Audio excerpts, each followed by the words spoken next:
Hi, I'm Len Rydell, Executive Director of the Blue and Gray Education Society, and I'd like to welcome you to another lecture in the North and the Civil War theme that was a part of our New England Civil War Symposium at the Massachusetts School of Law in October 2003. One of the books that I really enjoyed, and you know, I'm doing these introductions off the cuff from what I remember. But I believe the name of the book is Days of Defiance. And as a matter of fact, I'm sure it is Days of Defiance. And the author is Maury Klein, M-A-U-R-Y Klein, K-L-E-I-N. One of the finest books on the lead into the Civil War that I've ever read. I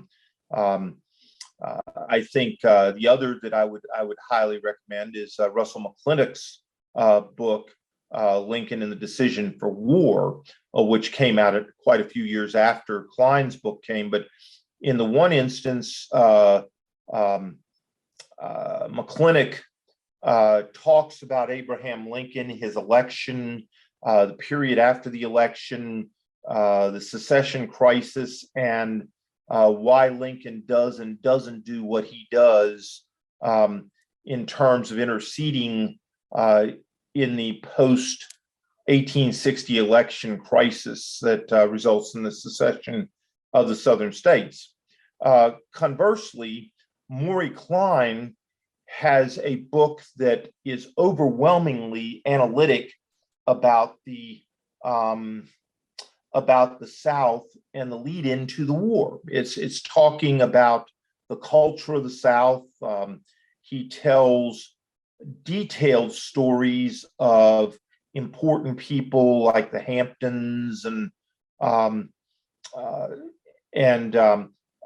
Reps and the Yanceys and those folks, whom are all part and parcel to the emerging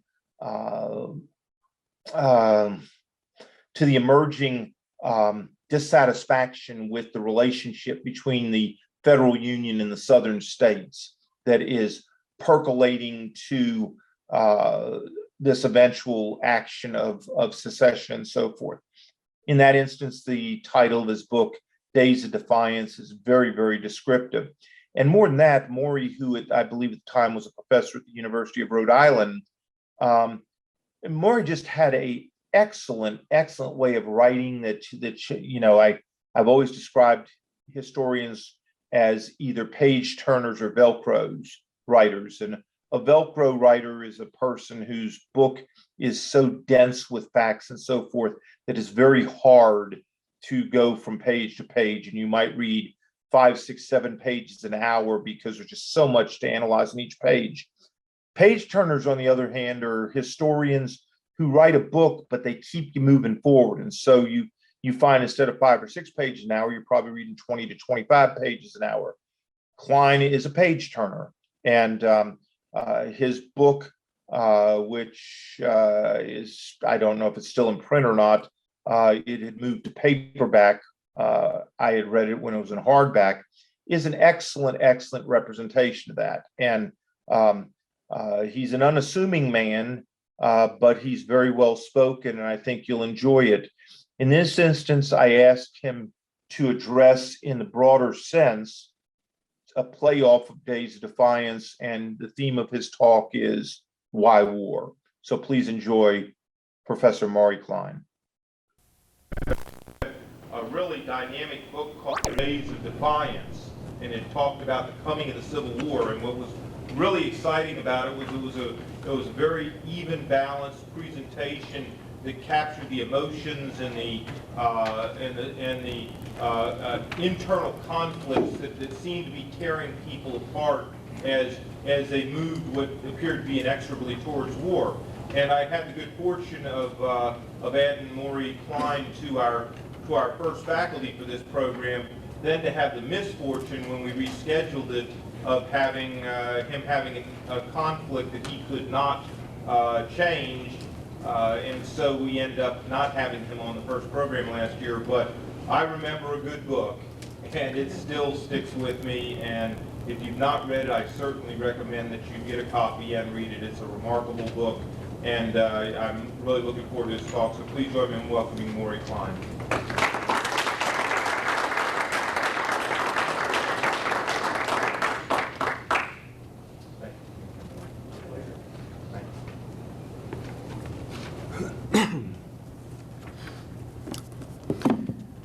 It is a pleasure to be here finally, and just to show you how balanced a program Len can put together, I, on the other hand, have never voted for a Republican. Nor is it likely I will do so.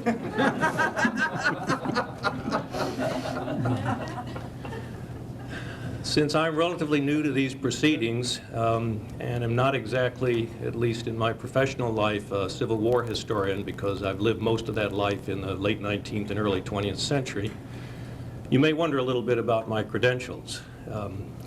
I did my graduate work at Emory University, and I was a student of Bell Wiley's, who knew a thing or three about the Civil War. And while I was a student of Bell's, who was an absolutely marvelous person as well as a marvelous Civil War historian, for those of you who may not know him, he wrote those pivotal books, The Life of Johnny Reb and The Life of Billy Yank, and 10 or 20 others. Just a wonderful man. Came from a poor family of 13 in East Tennessee, and had a voice that wouldn't have needed this microphone even if he had been in an auditorium. And as his student, I did as a dissertation and then later as a book biography of E.P. Alexander. And then I went away from the Civil War. But while I was a student of the Civil War, one of the things that had long intrigued me was, why did this war come about? Why was it fought? And wasn't there some way that it could have been avoided? I had actually gotten interested in this question in college, where I had another fine teacher named John Stipp. And incidentally, I have one other credential that I don't think anybody in this room could match. I attended one of the Lincoln-Douglas debates. You don't think that's possible? Well, here's how that works. One of those 7 debates was held on the porch of Old Main at Knox College in Galesburg, Illinois. I went to Knox as an undergraduate, and I was there in 1958, which was the centennial of the debates. We restaged the debate completely as part of that centennial. And in fact, one of my fraternity brothers, Rich Sokup, who was not only an actor, he and I had both done theater, but was the absolute spitting image of Stephen A. Douglas, played Douglas in the debate. They hired a professional actor to do Lincoln, but you couldn't have found, Stephen A. Douglas didn't look as much like Stephen A. Douglas as Rich did. And it was an unforgettable experience to not only hear that debate, but just to see we had the crowds, the wagons, and the whole thing. So that also kind of put me on this road. I want to start by reading you a few words first from the intro of this book to set the stage for what we're going to be talking about, and then 2 or 3 quotes from the book from people north and south. This is literally the beginning of the book, of the preface. Later, much later, when the passions in this most passionate kind of war had finally cooled enough for sober and detached reflection, and when the generation that understood what those passions meant had passed on, the same stubborn question presented itself. How could the oldest, deadliest, most divisive conflict of a proud nation come down after decades of bitter strife to a dispute over an insignificant fort squatting on a hunk of rock in the harbor of the South's oldest and most defiant city? That a great tragedy had occurred, all sides agreed, but they differed over exactly what had happened. As to why it had happened, they argued with a ferocity that approached the passions of the original dispute. Even mild-mannered professors, cloaking their differences in the guise of scholarship, took up cudgels of biting controversy against one another. But their debate was born of hindsight. They knew all too well the ghastly slaughter that had followed the rending of a nation. What of the original disputants who feared for the future but could not know that their actions or inactions would produce the bloodiest war in American history? Now, one of the points that I want to make with that is the difficulty in writing history from hindsight, which of course the only place we can write it from, is we forget that the participants don't know how this is going to come out. And as a perfect example of that, if you look at the Civil War period, the period leading up to the Civil War, from 1830 to 1860, it's very hard for historians to write that without, in effect, tilting it towards the notion that at the end of that road is going to be a civil war. But those folks didn't know that. They had no clue. Some had forebodings, but they didn't know that in 1861, this war that many of them feared was actually going to break out. So in talking about why the war came, we're really talking about two separate problems. The long-term view, which is the chain of events that led up to the moment when the war began, and the subject for which I wrote this book, which is the 6 months, the critical 6 months between Lincoln's election, which is what set things in motion, and the firing on Fort Sumter. Could the war have been avoided? I spent most of college and graduate school earnestly believing that there's no such thing as an inevitable war, and that somehow there had to be a road out of this. And I went away from the subject for 35 years before I came back and wrote this book. I'd been writing about everything else, I think, but the Civil War, but I couldn't get this subject out of my craw, and which is why I came back and finally wrote the book. By the time I'd finished the book, I had gone 180 degrees and believed that there was no way out.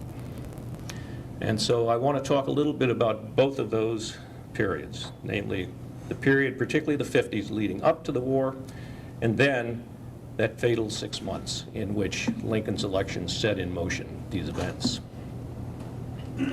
Let me read you first some opinions from the eve of the war from 3 different people, 1 Northern and 2 Southern. The first one is that inveterate diarist George Templeton Strong. This is December 22, 1859. No material change in the state of the nation. It's a sick nation, and I fear it must be worse before it's better. The growing, vigorous North must sooner or later assert its right to equality with the stagnant, semi-barbarous South, and that assertion must bring on a struggle and a convulsion. It must come. Pity it could not be postponed some 20 years, when Northern preponderance would be overwhelming.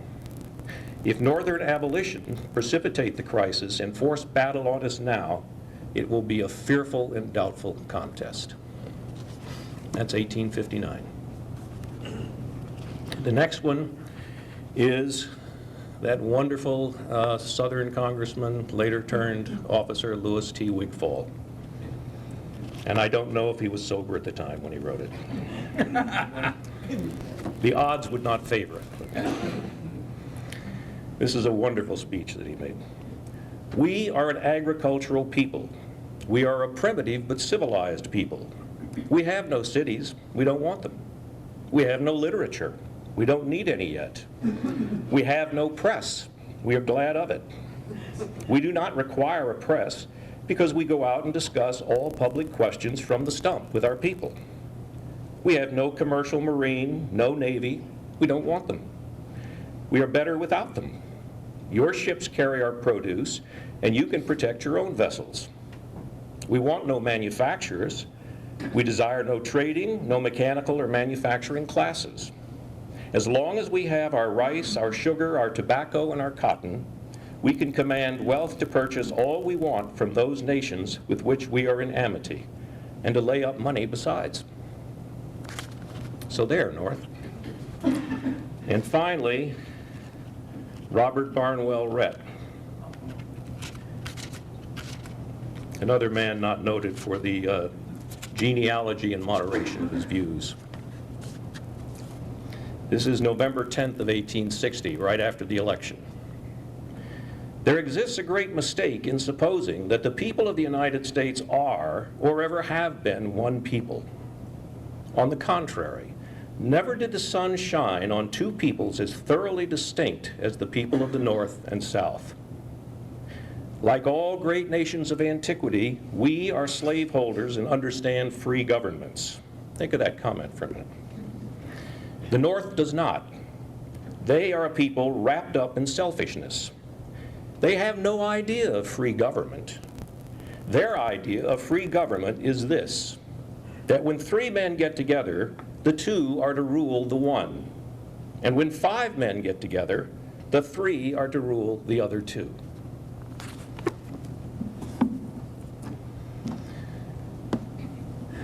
Well, that doesn't sound like there's a lot of meeting ground between these folks.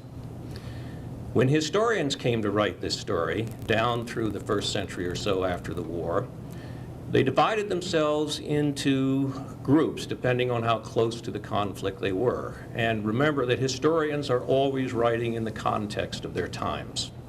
They are always, whether they like it or not, prisoners of their time. You know, obviously the first people who wrote about the war were those who had participated in it. And their literature is pretty much a partisan one. For the Southerners, justifying what they did and why they did it. And for the Northerners, trumpeting the virtues of victory.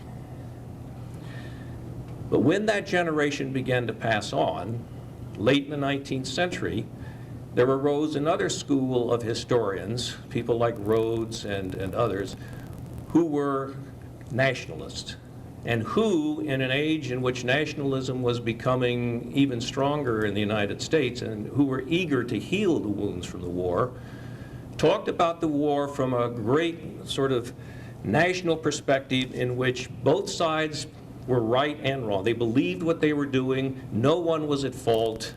The outcome was a good thing, even though it turned out poorly for the South. And the best thing about it all is that it made us one united people.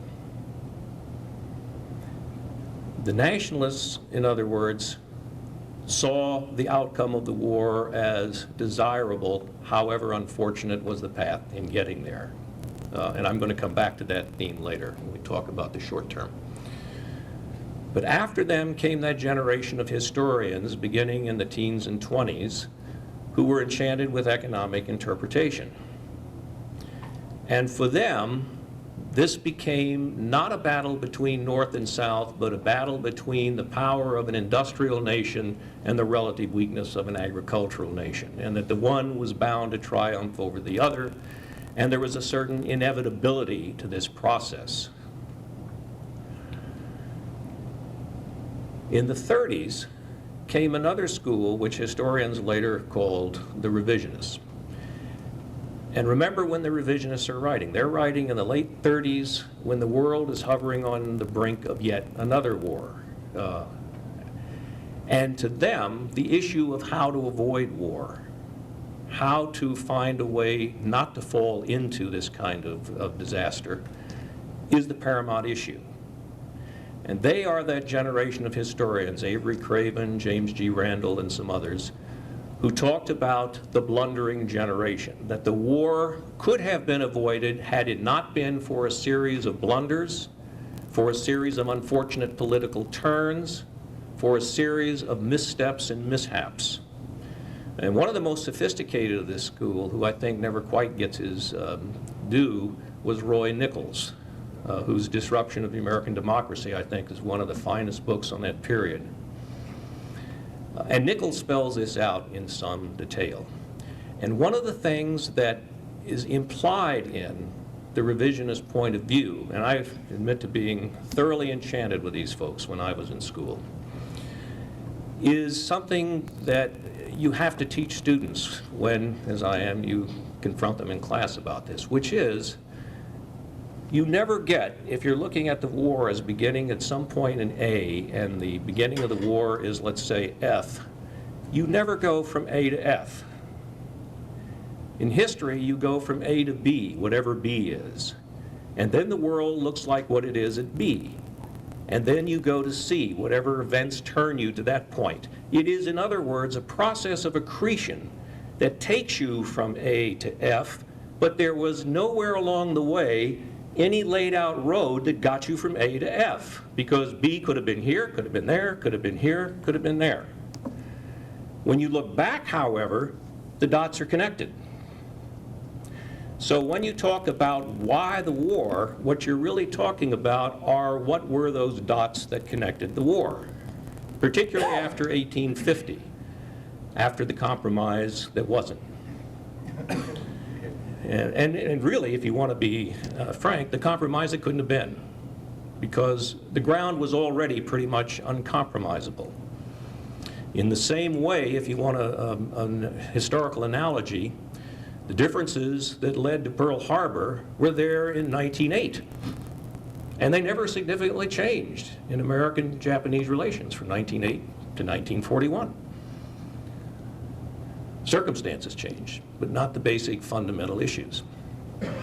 Well, what were those issues in the 1850s? I can just tick them off, because most of them I'm sure are well familiar to you. After the compromise, the publication of Uncle Tom's Cabin, the Kansas-Nebraska Act, which opened an incredible can of worms and led to Bleeding Kansas, which became one of those open, gaping national wounds that gave everybody a position to rally out for whatever cause that they had. The Sumner-Brooks affair, the Dred Scott decision, the Lincoln-Douglas debates, which crystallized so many of these issues magnificently, John Brown's raid, and of course the election of 1860, which is probably, even allowing for our last election, the most bizarre and weird election in all American history. All of those events contributed, but none of them were predictable. Who knew that the Supreme Court was going to stand so much of what had passed for policy, like the Missouri Compromise and so forth, on its head? Who knew what terrible things were going to be unleashed by the Kansas-Nebraska Act, which was certainly never what Douglas had in mind, and of course the act got completely out of Douglas's hands after a while, even when it was being created. Who knew that a serialized novel by a relatively unknown clergyman's wife was going to turn into not only one of the classics of American literature and theater? Did you know, by the way, that from the Civil War well into the 20th century, there was not a single day of American history that some performance of Uncle Tom's Cabin was not running on a stage somewhere in the United States? It was that popular a play for decades after the war. Who could have predicted such a thing? Who could have predicted that it would have given flesh and blood, or apparent flesh and blood, reality to stereotypes that had been hovering just like this for so long? And now you could put a name to them. It could have been the age of movies. You could have put a face and a soundtrack to them too. All of this was the background to the election of 1860. And in that election, who could have predicted that Abraham Lincoln would have been the Republican nominee? Who could have predicted that by 1860, starting to sound a little bit like your talk here on the what ifs, and we could go into the what ifs. Who could have predicted that by 1860, both political parties, and political parties were relatively new in America still, we forget that fact, that both of the major political parties would have become sectionalized and split down the middle, just like almost everything else in America, from the churches to other institutions, had become split down the middle. And that you would end up with this bizarre election in which there are 4 candidates, and only one of them in any real sense represents a national constituency, and that one has no chance precisely because he can't win enough votes from being siphoned off by the others thanks to our electoral system. So that when Lincoln was elected, he represented things to the South, and incidentally to the North, that were not necessarily accurate or real, but remember in history, what governs action is not reality. What governs action is what people believe to be real, because that's what they act on. And so it's worth looking a little bit about what Lincoln represented. He was a representative of a party that was really a patchwork quilt. It had everything in it, from abolitionists to conservative Whigs, of which he was pretty much one, to former Democrats, somebody like Salmon P. Chase, who had been a Democrat most of his life, but was also anti-slave and really had no other place to go, and whose primary creed, certainly by 1860, was to figure out a way to become president. But to Southernize, this party only meant one thing. It meant doom for their way of life. Now, the interesting thing about this is that at no time, except for a very small number of what you might call radicals and fanatics, at no time did the Republican Party ever take the position that slavery was attackable in the states where it already existed. And Lincoln certainly never did. And the South actually knew that rationally, but this is not a very rational time. One of the good points, probably one of the best points Roy Nichols has made, is the inflammatory nature of American politics, particularly in a day when all politics is literally local. You don't have a media that's, if I'm talking to you all here, is broadcasting to Charleston, South Carolina, what I'm telling you. So if you're an abolitionist audience, I'm going to talk abolition, because who's going to know? And if I go across the street to an audience that's not abolitionist, I'm going to talk anti-abolitionist there.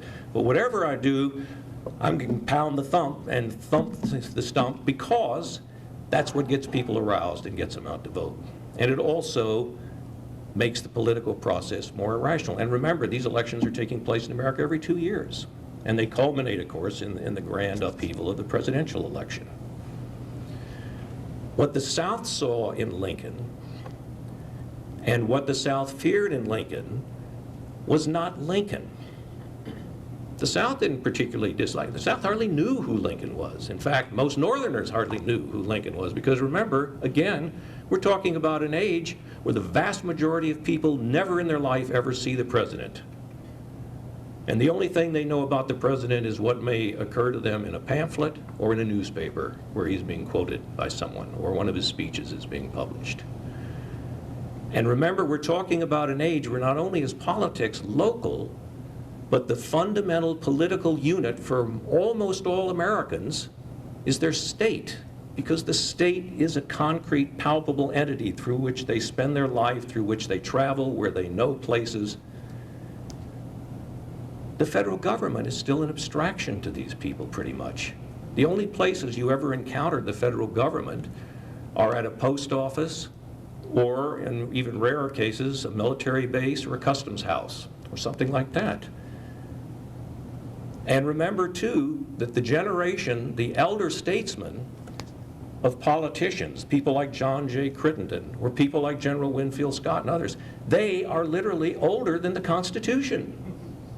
They have seen, and they're proud to say that they have seen, every American president since George Washington. So this is a pretty new country. And therefore, the whole idea of republic, and that's an important thing, not a nationality, a republic, to that generation that belonged to the generation of the Constitution, the republic is a voluntary entity. To the younger generation that had always lived under it, it's something more. And they're not always entirely clear, but it's something far more coercive. It's persuasive and coercive. It's not voluntary. It's not a voluntary union of the states. Once that Constitution had been put there, by God, it's there. And it's going to stay there. Now, Given that fact, and given the fact that the South believed, and this is what I think is most important about Lincoln's election, if Lincoln becomes president, the one place that the South had managed to maintain a solid foothold in the federal government was the presidency, even when you had a northern president like Pierce or Buchanan. That was gone. Not only was Lincoln not a Southerner, but his cabinet was not going to be Southern, and the administration was not going. And remember what that election means. It's not just Lincoln and the cabinet. All of the bureaucracy of the federal government is now going to be turned over. The Democrats are going to leave. Lincoln he's in the position of Franklin Roosevelt in 1933. And in Roosevelt's case, it's just that the Democrats hadn't been in power for so long that they had to create this whole new government. In Lincoln's case, the Republicans had never been in power. So you're talking about literally a clean sweep in Washington that goes all the way down through the bureaus, the bureaucracy, and so forth.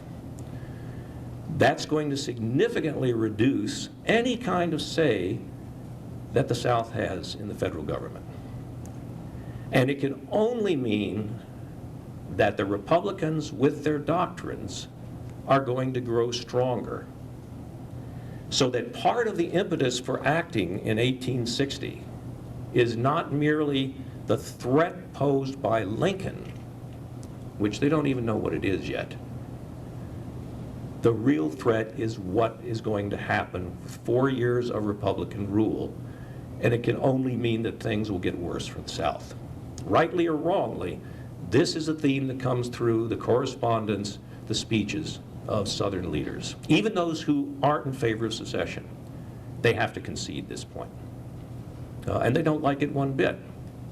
Because by this time, too many Southerners identify republicanism with abolitionism, which isn't true, and even with anti-slave, which is true.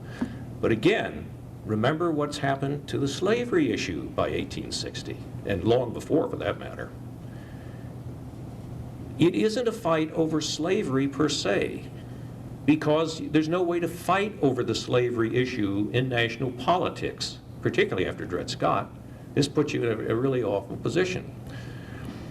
It's a fight over the only place that the Republicans could find to get at the issue, which is the status of slavery in the territories, which is a much narrower issue because there aren't that many territories left, and most of those territories that are left are not exactly places where people are flocking to live.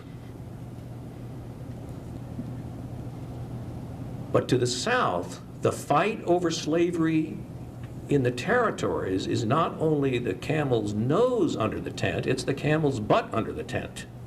It means that if they lose that issue, they're going to have to now confront what they think is the inevitable onslaught on slavery where it is, even though they've received assurance after assurance that that's not going to happen. And Lincoln and the others have all made that clear, that regardless of their feelings about slavery itself, they understand the constitutional protection of slavery in the states where it already exists. All right. At that point, the most interesting thing that happens between Lincoln's election and the firing on Fort Sumter is the decision first of South Carolina, once again, and then of other states, to secede. This is a complicated story, and it's one that I tried to tell as clearly as I could in the book. And I'm certainly not going to get into that whole story here. But what I want to talk about is once the crisis began, and remember, Lincoln is elected in early November. Congress does not come back for its lame duck session until the first week in December. So first of all, you have that month. Buchanan is the lamest of ducks. Not a very impressive man, but I sure wouldn't have wanted to be in his position, having to deal with what he had to deal with at that point. And all he really wants to do, because he's a tired old man at this point, is to see March come and get the hell out of town. That's basically back to Wheatland, back to Wheatland.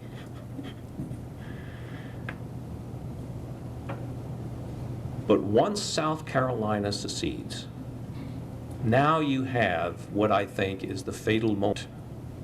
And the fatal moment has to do with this. That moves the issue away from slavery and onto secession. People who have the whole range of views from pro to anti-slavery now have to deal with the separate issue, which is an old issue in American politics.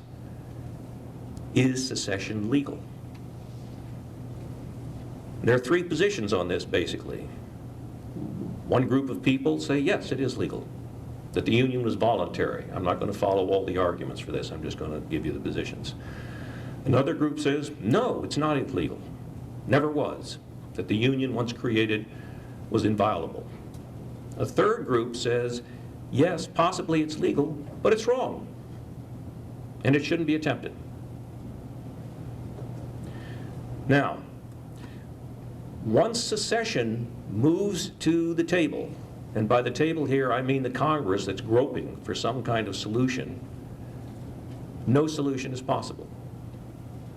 It is a conundrum that cannot be solved, and that's what I'm going to spend the remainder of my time trying to show you. First of all, we're dealing with three basic constituencies in the Congress and in the fight. We're dealing with the northern states, we're dealing with the southern states, and we're dealing with probably the most tragic figures of all, the border states. Those middle states that have slavery, but have very different views in many cases from the Deep South. To put what we're about to talk about in a nutshell, the real issue, the real problem here is the Deep South. They're the ones who are going to secede. But the ones in Congress who are most amenable to a compromise and who are desperate for a compromise, because they know what's going to happen if a war comes. They know where that war is going to be fought. It's going to be fought on their territory. Regardless of who is coming or going, they're the Poland in this case. They're the ones who are most willing for a compromise. But even if the North can find some grounds of compromise with them, what's that going to do to the Deep South, who's not interested in those same positions? And B, what are the grounds for a compromise, even if you could come up with one? And this is why, and I have several good quotes in the book to illustrate, this is why many of the politicians from the middle states as bitterly resented the southern states as they did the northern states. They hated South Carolina and the radicals in other states for putting them in this position that they never wanted to be in. One of the most interesting characters I found, hadn't been talked about much in other histories, was a young congressman from Kentucky named Robert Hatton, who later became a Confederate officer and he was killed. And he bitterly resented being in this position, and he hated the kind of what he called gas and bunkum that the Southerners were spewing out about secession and about their rights and all of that sort of thing. Well, what could you compromise? The minute you're dealing with secession, you're dealing with the question of the Union. And that turns out to be as important or more important than slavery, because without union, you don't have a nation. Number one, there is absolutely no known compromise, and there were plenty of proposals made, but there is no known compromise that can deal simultaneously with both the secession issue and the slavery issue, that can pull together any kind of constituency behind it, which is one reason why you may look at the politicians of that era as blunderers, but they also are trying to cut the Gordian knot, so to speak, and it can't be done. And secondly, even if you could deal with the secession issue Who's to say that every time a major difference between two sections comes up, somebody's not going to go back to it again? Let me read you a paragraph, if I may, which I think captures that point.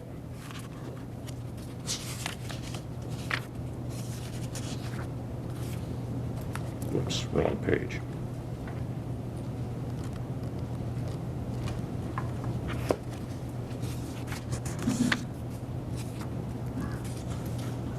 It would really be helpful if I could read my own handwriting.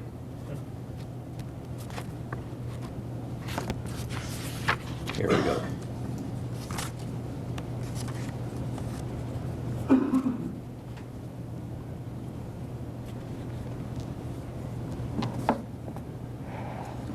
As a threat, and this goes back, remember, way back in American history, and South Carolina was, of course, the prime offender in this. As a threat, secession was not some fine old brandy kept in the cellar for special occasions, but rather a house wine always on hand to be passed around whenever the occasion arose. Being common, it was cheap, intoxicating, spilled as often as drunk, and befuddling of the senses. Nothing less than secession by the South will ever bring the North to its senses, argued William Gilmore Simms. There was a Freudian slip. Were we not to secede, they and you and every brave man would despise us. Whether some other issue might have grown desperate enough to provoke such a crisis is academic. The fact is that slavery proved to be the issue. In other words, secession was something that was hauled out whenever there was another issue that was dividing people. Why would you need it otherwise? Who cared about it unless there was some other issue that made you think, if we can't have our way, we'll walk? And that's exactly what happened. Here then was the Gordian knot wrought by South Carolina's secession, and made worse as the other states seceded. For decades, the contest had been over slavery. Now, it shifted inexorably from the reasons for secession to the act of secession itself. The latter had lurked near center stage since the nullification crisis, but never until this unhappy winter had the nation been forced to confront it directly. Once it upstaged slavery, prospects for a compromise grew even more bleak. Even if a settlement could be found for slavery, it would not touch the problem of secession. As long as one of these issues remained unresolved, the other never could be settled, and no compromise could get at both of them. That's basically the conundrum. That's basically why the South's choice in the end, and it's two sets of choices, one for the Deep South and one for the border states. Once Carolina seceded, South Carolina seceded, the other southern states had to find a position. And there was no middle ground on that position. Either they went or they didn't go. And as you probably know, in most of those states, there was a pretty big fight, even though it wasn't always advertised. There were a lot of states that were badly divided on this issue. One of the most important states, because of its size and wealth, was Georgia, and there was no state that was more split over this issue. And unionism, let me repeat, has nothing to do with your attitude towards slavery. It has to do with your attitude towards the republic and what the future of that republic would be in the favorite image of the time if the United States became, in essence, a banana republic like those in the South, where every time there's an election, somebody secedes and tries to overthrow the leadership. You know, this is exactly what Lincoln meant when he referred to the last best hope. Here is the model for how a republic, how a democracy really works. If we blow it, who will ever get it back again? Nonetheless, the South chose to secede and to form its own government. Once it did that, the stakes went up, because now no longer is it the federal government trying to repress an uprising in a single state. Now there's a pretender state, sorry if I offend Southerners, there's a pretender state claiming sovereignty and wanting to deal with the United States as a fellow state. And that's a much, much more serious problem. Because now, in a way that South Carolina never could, to come back to what Herman said, now you're talking the possibility of foreign recognition. And that is a serious problem. And once that happens, once, that is to say, in February, the Confederacy forms its government, now you're in a position where, how do we treat this government? We have these little problems to deal with, like post offices and military establishments and so forth. So we can't just ignore it. And it's a lame duck president that's having to deal with it.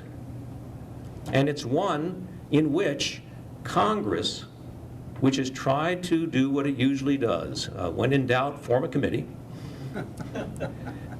The Senate forms a committee of 13, the House forms a committee of 33, but some of the members who are from the South, who are the very people who are needed to try to work out a compromise, walk and don't even attend the meetings. And gradually, they leave the Congress itself. So now you have these vacant seats. So now the people who you really need for a compromise aren't there to even talk with a few exceptions, like our buddy Wigfall, who stays just to be a pain in the butt to everybody. And he is. He drives them all crazy because he's always got something to say on everything. He's really an amazing character, whatever you think of him personally. He's really an amazing character. And he's just like a gadfly sitting there. And they can't do anything about it. They try to get it. Look, if your state claims to have succeeded, and of course remember Texas was the last one to secede, then how can you be sitting here? And he just, he brushes all that off because they don't know what to do with the vacant seats even. Do they declare them vacant?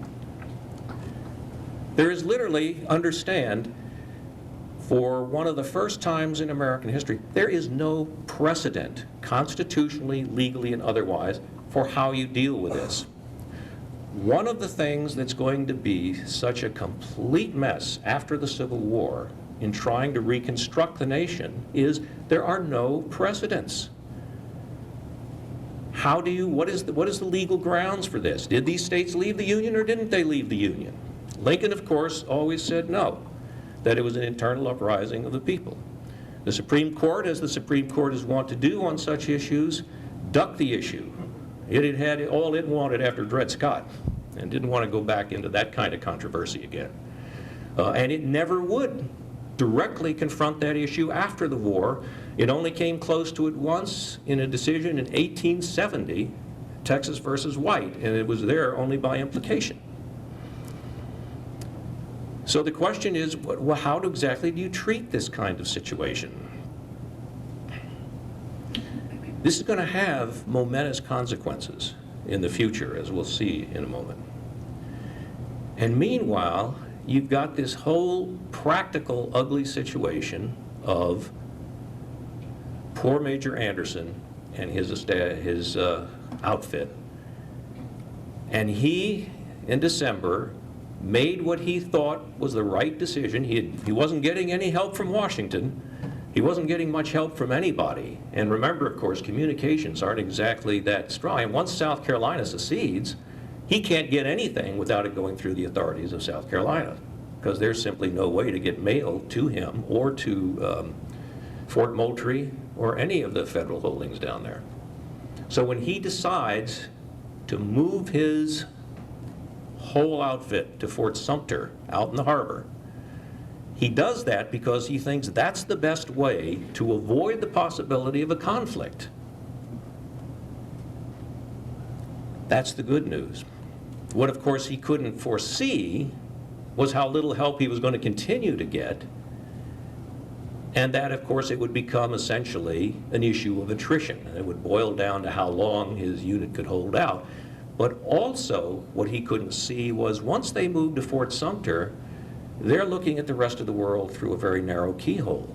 They're not. The only information they can get is what they can get from the mainland, from whom they're still getting supplies and food, and they're on relatively civil terms with the South Carolinians who understand their plight. But the South Carolinians want them out of there. Because now we're talking, you see, foreign troops on Confederate soil. Even before that, it was foreign troops on South Carolina soil. You know, when Herman mentioned before that the South was the only part of the country to know military defeat, there's another part to that that he didn't add, which is they're also the only ones to know occupation by a foreign army, by what was to them a foreign army after the Civil War. And those federal troops were in the South until 1876. That's the basic issue that they're doing now. Get these people out of here because they are essentially, to us, foreign troops, and they need to go. And that's the political issue for the Confederate government, which is now trying to establish legitimacy. And in trying to establish this legitimacy, it's looking for ways to assert its sovereignty. The most obvious way, and the one that it tries first, and which becomes quite a cat and mouse game, is to seek recognition from Washington. Well, Buchanan wouldn't play that game with the South Carolina commissioners when South Carolina was the only state out, and he sure wasn't going to play it with the Confederate commissioners. And they come and they set up shop in Washington. And Seward, not Seward, but Buchanan and his cabinet have the unhappy task, and then later Seward, of trying to keep them engaged but keep them at a distance while somebody tries to figure out a solution. Now, Buchanan's solution is obvious. It's called March 3rd. And then it's Lincoln's problem. Lincoln, all this time, is in Springfield. And in Springfield, he's getting a ton of correspondence. I mean, having read it, I can assure you there's a ton of it there. But that doesn't mean that he's got a clear grasp of just how serious this crisis is. And I think you can argue that he underestimated how serious it was for a long time until he got to Washington, where it became painfully clear. And also, he's under siege, as Fort Sumter never was, from office holders who are pouring into Springfield, you know, like the locusts. And again, let me remind you, this is a big deal because all federal jobs are open here. Here is a new party coming to power. It's hungry, and this is why people go into politics. It's because there are jobs, there are perks, there are rewards. That much in American life has not changed.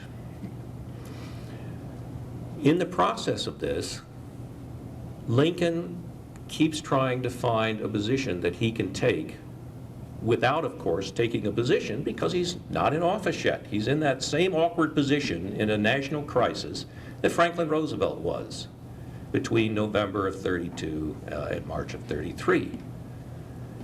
And Buchanan keeps trying to get Lincoln to make the kind of conciliatory statement that's needed in the same way that Hoover kept trying to get Roosevelt to make a statement. Hoover, during that period, actually tried to get Roosevelt to state publicly that once in office he would pursue the exact same economic policies that Hoover had. And for some reason, Roosevelt wouldn't do that. Well, Lincoln doesn't take the bait either, because here we're talking, interestingly enough, about probably the two American presidents who were the best politicians as such, the greatest politicians in all American history. It's very hard to find somebody who rivals them. And they, even in their relative innocence, and Lincoln's a lot more innocent in this sense than Roosevelt. Roosevelt, at least, has been around Washington. Lincoln was elected once to the House of Representatives, and other than Springfield in the state legislature, he hadn't held office. So he's coming into this seeming naive, but he knows his way around. He's a very bright man. And he won't be drawn into it. And he's got this very difficult task of trying to put together a cabinet for a new party with so many constituencies and so many potentially divisive issues. One of the things that we forget about the Civil War is that from the beginning, from Lincoln's election all the way down to Grant, the Republican Party was a house divided. And that was one of the problems in fighting the war, by the way.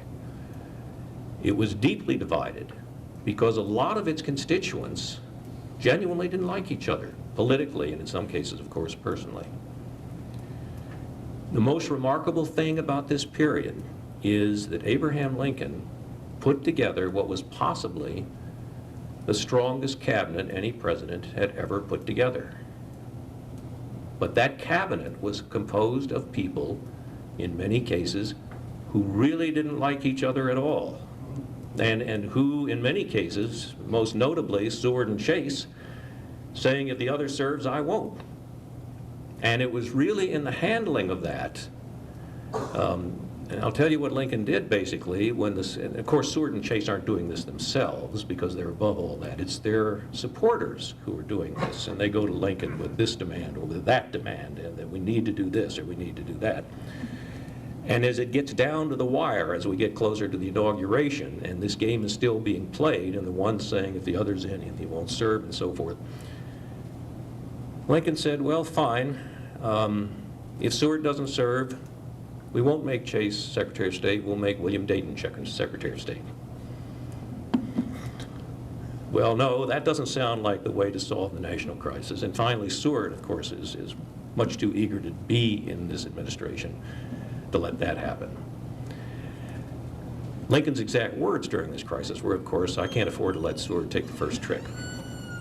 And that's exactly how he saw this. He saw that this was all maneuvering ploy. And Seward would play this game throughout the first several months of the administration. So Lincoln comes into office on the 3rd. He gives his inaugural speech. In that inaugural speech, he basically says what? It's a great speech. But what does it say? If you look at the responses to it, and I quote several of them in here, one group says it's conciliatory. Wigfall and others says, we sent back a very curt message to the South. The inaugural speech means war. Period. It's the iron fist in the velvet glove, said another one. It's a brilliant speech, but it leaves everybody wondering just what exactly is going to happen as this administration takes hold. Almost 5 minutes after Lincoln is in power, he is notified, first of all, he's besieged again now by office seekers. And I can't emphasize, because we forget what the presidency was like in this day.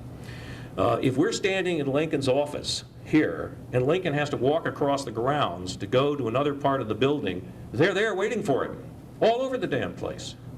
You know, it is just an amazing thing. He practically, and he doesn't have Secret Service in the same way we do now, that's going to pave the path and keep folks back.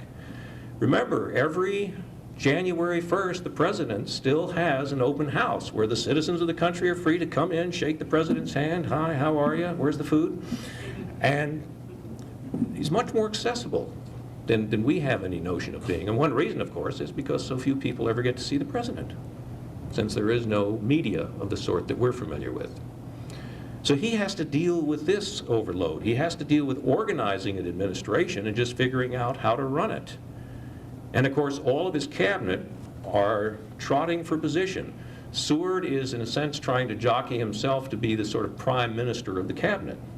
And the way he does that is he sets up for a while, until the others protest so much, this situation where if Lincoln wants to call a cabinet meeting, he will tell Seward, and Seward will inform the others that there will be a cabinet meeting. So that everything sort of has to go through Seward. And finally, Lincoln gets around that little piece of ploy.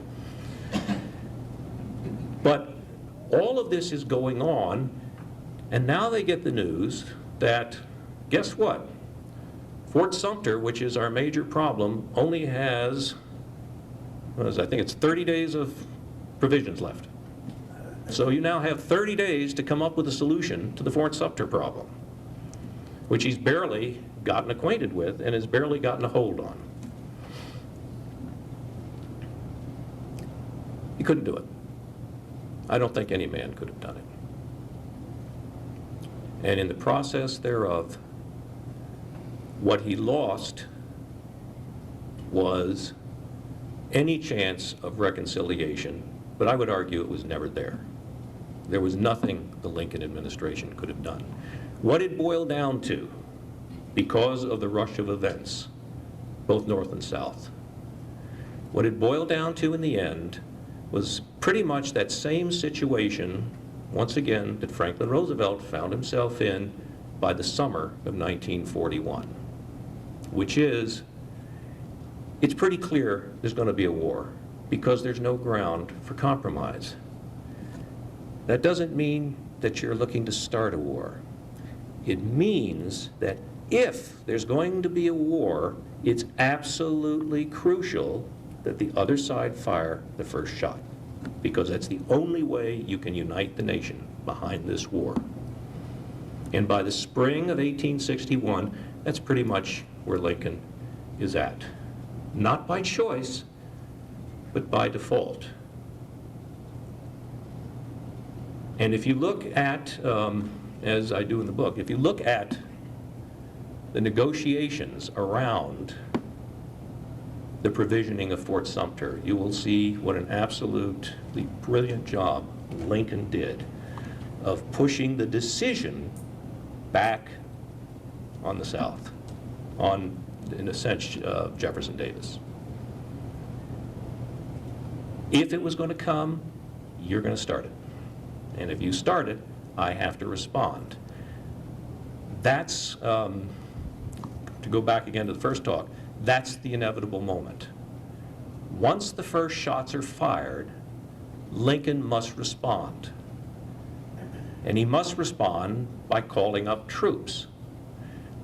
The calling up of militia from each state is the moment of truth for every one of the middle or border states.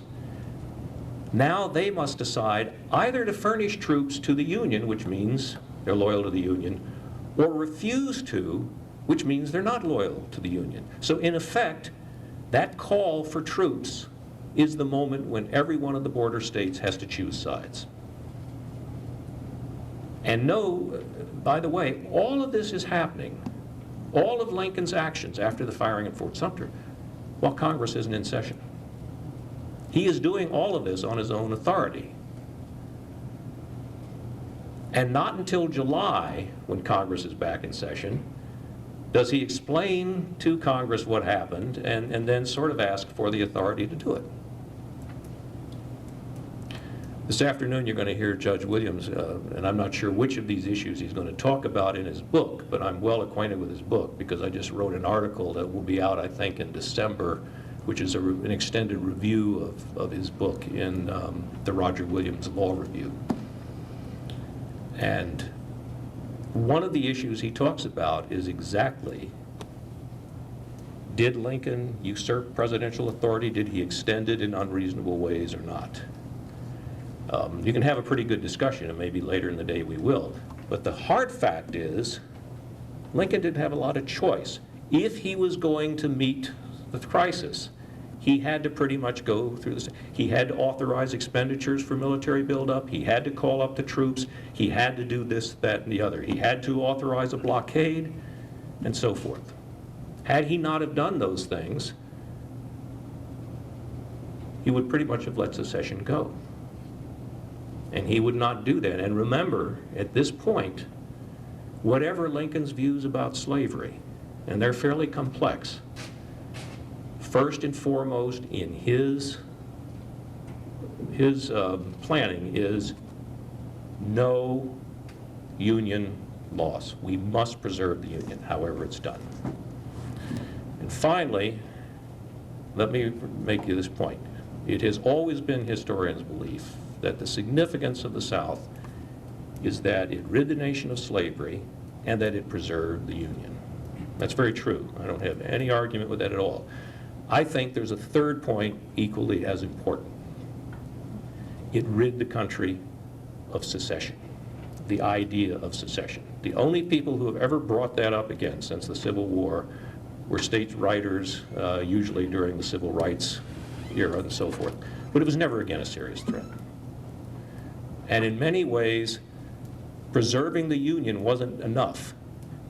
Killing the idea of secession was an absolutely critical part of that.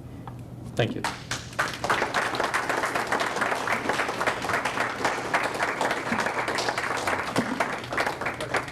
Yes, sir. I'm sorry. Go ahead. I'd like you to comment on this. In talking about secession and the right to secession, I always like to remind people, and I want your thoughts on this. In February, in Montgomery, Alabama, James Chestnut, who was one of the representatives to write the Confederate Constitution, and there were 12 representatives throughout the South. Chestnut said, if we truly believe that secession is legal, let's put it in our Constitution. So they debated it, they came back, and they voted against the right to secede, 11-1. So I feel that that's one of the biggest ironies in the Confederate argument. It's a lost argument, a lost cause. Well, they weren't fools. Chestnut's one of the major characters in my book, and you're absolutely right. The interesting thing about that convention, number one, is they did that, which anybody who's trying to create a new nation would be fools if they didn't do that. And secondly, they actually made some, what many people think, including myself, some significant improvements on the American Constitution. I happen to like the idea of a president that rules for 6 years and can't be reelected, but that's another story, because that gets rid of reelection campaigns. But thirdly, this was a revolutionary convention which proceeded to adopt that Constitution without ever submitting it to a vote of the Southern people. That's really the most revolutionary thing they did. They just simply said, write this Constitution. They wrote it, the group, and they were never sent there to do that. They were sent there to create a government, but not to write the Constitution. And it was supposed to be ratified by each of the peoples of the states. Never happened. That, to me, is equally interesting. Yes, sir. Charles Dew wrote a book 2 years ago called The Apostles of Disunion, which fits in with what you're talking about. Are you familiar with it? No, I'm familiar with it, but I haven't read it. Real quick, he looked at 52 secession commissioners from the 7 deep South states that fanned out to the remaining 8 border states, convinced them to join. 4 did. But what the letters said are really stark and succinct. They almost went beyond slavery and talked about white supremacy and fear of a race war and race mixing. So that sort of connects the issue of race and slavery back with secession, that the two are married, the opposite. Would you comment on that? Well, I think there's some truth to that. What you have to realize is that racial mixing is as old as the South itself. It's the sort of dirty little secret of Southern society on the plantations. And in fact, I've got some perfect examples of that in the book, some from Maury Chestnut, whose father-in-law did exactly this. And also a profile of one of the most intriguing. There's a chapter called The Two Senators from South Carolina, one of whom is Chestnut, the other of whom is James Hammond, who had an affair with the seamstress on his plantation. And his wife found out about it and insisted that they sell. He wouldn't do it. And indeed, he made provisions for one of the children that was born out of that, which of course he denied was ever his, but made sure that this kid was an apprentice to a craftsman rather than remain in slavery.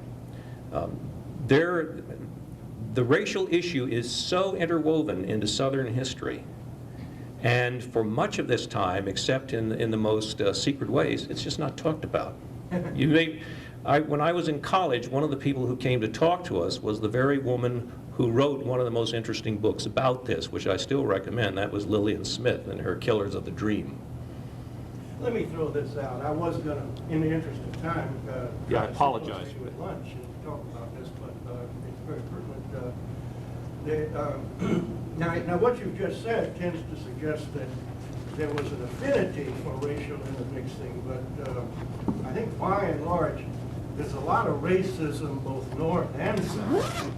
And like Lincoln doesn't believe that the blacks can or should live in an integrated society. And even in the last few weeks of his life, he's talking about colonization of the blacks somewhere else. Now, it's my understanding that there is a school of scholars. I have no idea how big they are. I don't know much about what they've written. But they try to explain that the reason the southern states were so insistent on being able to expand slavery into new territory is because deep down they thought eventually we're going to get rid of it here and we're going to move it way out there somewhere. You know anything about that? No, and I've never seen anything in the literature, that is to say, in the correspondence that ever suggested that. That doesn't mean it doesn't exist, it just means I don't know about it. Yes, ma'am? In fact, I'm reading that book that this gentleman just talked about, and it does mention that topic, and it's really an economic treatise. And what it says is, we are producing a lot of slaves, and we can't contain all of the produce of, slave, having children and so on. We can't accommodate all of those slaves that are going to come from slaves and come from slaves. We have to expand because it's an economic premise to be able to sell slaves to them, to get an overabundance of slaves off our own property, because that not only diminishes the worth of each slave, but then it leads to, the fear of an uprising, of slave uprising. So really, it's not that they wanted to ship slavery off their soil into another soil. They simply wanted to make it more economically a growth industry. Well, it had been that since the 1830s, because as the lands on the eastern, southeastern seaboard began to get farmed out, that became a major industry. That's why a lot of those western lands opened up, selling slaves out. But remember one thing, how important slavery is from a purely economic point of view now. When slavery was abolished, that was the single greatest act of confiscation of property in all American history. That was a huge piece of the South's wealth, just in terms of dollars now, gone. In fairness to Mr. Lincoln, who was my ultimate hero, he did not have to bite his tongue when he wasn't running or when he wasn't president. And when he was campaigning in the 1850s for as a Whig for the upstart Republican Party, he reminded the American people over and over again that slavery is a cancer. And it's the only thing that can destroy the country. And the first step into dealing with that cancer is to stop its spread. Now, I lost my wife because of cancer. I understand that theory very, very well. So Lincoln was doing the right thing, step by step. And every step he took to get rid of slavery, he never took a step backwards. And I'd like you to comment on the Crittenden Conference, the last ditch effort. I think Jeff Davis was there and Stephen Douglas. Well, the Crittenden Compromise was presented to Congress. It never had a chance. It never had a chance because it could not get Southern support. And what Crittenden needed to get Southern support, the North wouldn't accept. And I cover that in detail in the book. But let me make this point. Thousands of Southerners, including the Chestnuts, by the way, including the Alexander family, that I know intimately, and they lived in Georgia, in Washington, Georgia, and including many other whose correspondence, they hated slavery. They wanted nothing more than get rid of it. The question is, how do you do it? It's not a matter of just saying, I'm going to sell my slaves, because A, they're actually attached to a lot of these people. They are people to these, at least the house servants are, and in many cases the others. But B, then where do they go? Who are they? This is the same thing that happened in 1865, when the issue becomes not slavery, but racial equality. And that's always what the issue was. If they're not slaves, they're free. If they're free, are they equal? If they're not equal, what are they? Now you've got another conundrum that can't be fixed. And we solve that one by basically passing laws saying what they are, but then not enforcing them for 100 and some years. Yes, sir. Yeah, I have a sort of technical legal question, or actually a question about the perception of a technical legal issue. You sure don't want to wait for Judge Williams for that one? Well, it's related to Fort Sumter. The Constitution provided for Congress to acquire lands for coastal fortifications. Yes. So, for example, in Boston, in 1798, the Commonwealth of Massachusetts ceded 3 islands in Boston Harbor to the federal government that had fortifications built on top of them. So those islands are no longer the property of the Commonwealth of Massachusetts, they're federal property. In the case of Charleston, South Carolina, technically, the land that the artificial island that Fort Sumter is sitting on isn't the property of South Carolina. It's the property of the federal government that had been ceded by South Carolina. Was there, and my question is not about that, was there any discussion or debate in South Carolina about that legal technicality? You know, that there's a fort in the harbor, they don't want federal troops there, but it's not federal troops on South Carolina's land. Oh, yeah, that's true of the other forts as well, you know, and the Custom House at Charleston as well. But believe me, the Southerners are nothing if not legalists, and they're very, very anxious. What they want is basically 2 things. 1, get the federal troops out, and 2, now let's negotiate the transfer or sale or whatever it is of these properties to the Confederacy. And incidentally, if that negotiation takes place, that's another de facto recognition of the Confederacy, you see, which is another reason why the North doesn't want to hear anything about that. One more question, please. Uh-oh, and there's 2 hands up. Can we take 2? All right. What candidate in 1860, other than Breckinridge, would have been acceptable To the south? Probably John Bell. I'm not sure. Yeah, John Bell, he was the compromise candidate. He was a compromiser, but the answer really is, could any candidate have gotten, if you could have had a raw vote, Douglas might have had a chance. In other words, if you didn't have the electrical college system, another Freudian slip. But Douglas was really the only national candidate. So Lincoln got no votes south of the Mason-Dixon line. Breckinridge got virtually nothing north of it.